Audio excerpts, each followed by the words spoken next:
surrogates are we expecting to see in the spin room tonight after the debate? C-SPAN is going to be live to hear from many of the candidates' supporters, but who are some names that we can expect to see?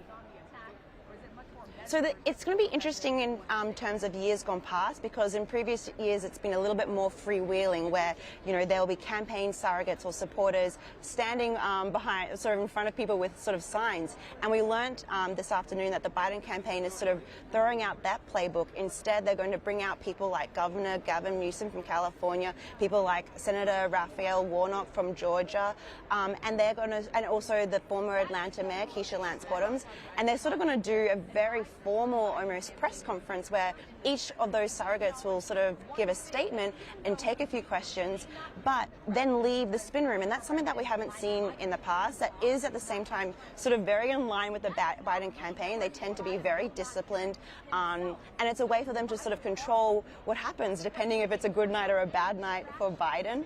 On the Trump side, they're being a little bit tight-lipped about it. We've seen sort of Representative Byron Donalds from Florida sort of take questions. We've also seen Corey Lewandowski, who was the 2016 campaign manager, doing his rounds. So we're seeing those sort of faces, but it will be a different operation from years gone past. And again, maybe that will change if the Biden campaign have a good night. But I think they're sort of very much sort of setting expectations. I thought it was interesting too, in some of their pre-spin, they were sort of saying that they're not anticipating a polling bump per se. This is just their chance to make sure that the president can lay out this contrast between these two candidates that we haven't seen side by side in so many years.